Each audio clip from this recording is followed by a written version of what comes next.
Hello বন্ধুরা, সব কেমন আছো? আশা করি ঈশ্বরের কৃপায় সকলে খুব ভালো আছো।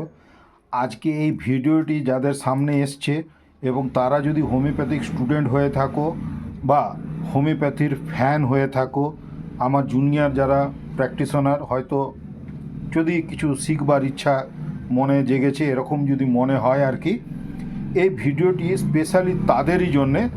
এমনি বইয়েতে তো সবই কিছু আছে। প্রথমেই বলবো, এই পিএইচডির স্ক্রিনশট নিয়ে নাও। এইটি ডক্টর উইলিয়াম বরিকের লেখা বইয়ের থেকে, আর 149 পাতাতে আছে ক্যালকেরিয়া ফ্লোরিকা।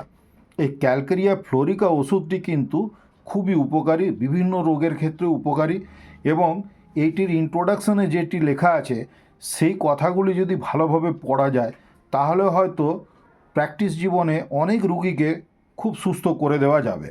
গতকাল আমি একটি ভিডিও দিয়েছি, আমার সাকসেস কেসের ভিডিও দিয়েছি, এবং সেইটিতে এই ক্যালকেরিয়া ফ্লোর ওষুধটি ব্যবহার করেছি। যদিও তার পাওয়ার, আমি অনেক হাই পাওয়ারের ওষুধ ব্যবহার করেছি ক্রমাগত, ধীরে ধীরে স্টেপ বাই স্টেপ, যেমন হোমিওপ্যাথির নিয়ম হয় সেই অনুযায়ী করে, এখন কিন্তু খুবই ভালো রেজাল্ট পেয়েছি। সেই জন্য ভাবলাম যে এই ওষুধটা নিয়ে দু একটা কথা বলা উচিত। যাই হোক, যদি স্ক্রিনশট নিয়ে নিয়েছো নিজেরা তো পড়ে নেবে, আমি একটু বলে দেওয়ার চেষ্টা করছি শুধু ইন্ট্রোডাকশনটা। It is a powerful tissue remedy for hard stony glands. তাহলে যেখানে হার্ড স্টোনি গ্ল্যান্ড, পাথরের মতন শক্ত গ্ল্যান্ড আমরা দেখতে পাবো, সেটা শরীরের যে কোনো অংশেই হতে পারে। আমার পেশেন্টের কিন্তু লেফট সাইডে ব্রেস্টে ছিল এবং তাতে আমি দিয়ে খুবই ভালো কাজ পেয়েছি। এই জন্যই আজকে এই ভিডিওটি করা। তাহলে powerful tissue remedy for hard stony glands. তাহলে হার্ড স্টোনি গ্ল্যান্ডস হলে সেখানে কিন্তু এই ওষুধটি খুবই ভালো কার্যকারিতা আছে। ভেরিকোজ অ্যান্ড এনলার্জ ভেনস, অর্থাৎ ভেরিকোজ ভেনেও আমরা পাচ্ছি, এবং যেখানে ভেনগুলি হয়তো খুবই এনলার্জমেন্ট, হয়তো বাইরে থেকে দেখতে পাওয়া যাচ্ছে, পেশেন্ট হয়তো বলার আগে আমাদেরই নজরে চলে আসবে, এরকম অবস্থাতেও কিন্তু আমরা এই ওষুধটি ব্যবহার করতে পারি। এরপরে বলা হয়েছে ম্যালনিউট্রিশন অফ বোনস, অর্থাৎ যদি হাড়ের মধ্যে কোনো কমজোরি, অর্থাৎ পেশেন্ট এসেই যদি এরকম বলে যে আমার হাঁটতে গেলে খুব কষ্ট হয়, দাঁড়াতে কষ্ট হয়, বেশিক্ষণ দাঁড়াতে পারি না, বেশিক্ষণ হাঁটতে পারি না, অর্থাৎ সেখানে বোনসের কমজোরি, হাড়ের কমজোরি যদি আমরা অনুমান করতে পারি, সেখানেও কিন্তু এই ওষুধটি খুবই উপযোগী বলে বিচার করা যাবে। Malnutrition of bones. নেক্সট হচ্ছে হার্ড নটস ইন ফিমেল ব্রেস্ট। এটি তো পরিষ্কার বলেই দিল যে ফিমেল ব্রেস্টের মধ্যে যদি হার্ড নোডলস বা নট, এই গিট মারার মতন এখানে মানেটা দাঁড়াচ্ছে। যাই হোক, সেই ক্ষেত্রেও কিন্তু এটি খুবই উপকারী। এইবারে বলা আছে গয়টার। গয়টার তোমরা জানো, না হলে পড়ে নেবে, সবটা তো একটি ভিডিও করা বলা সম্ভব নয়, তবু আমি চেষ্টা করব ধীরে ধীরে বড় বড় ভিডিও বানাবার, তোমরা যদি আমাকে সাপোর্ট করো।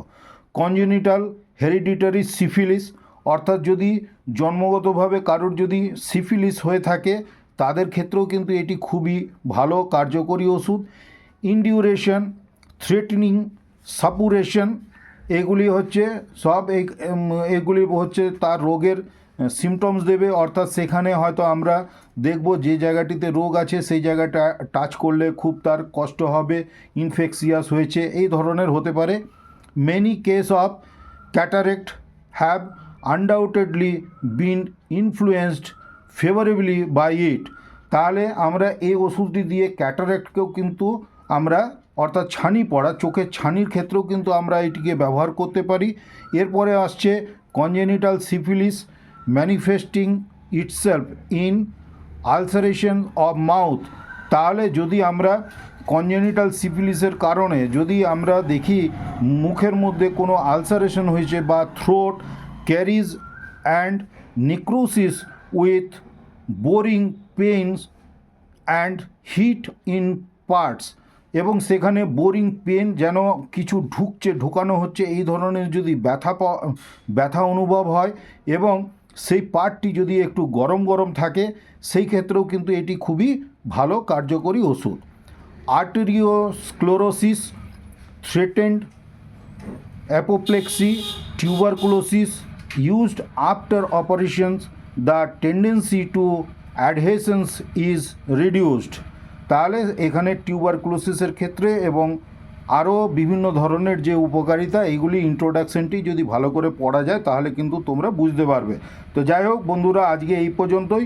আগামী দিনে হয়তো এইটির ক্ষেত্রে আরও বড় ভিডিও বানাবার চেষ্টা করব। ততক্ষণ পর্যন্ত তোমরা আমার সাথ দেওয়ার চেষ্টা করবে। ধন্যবাদ।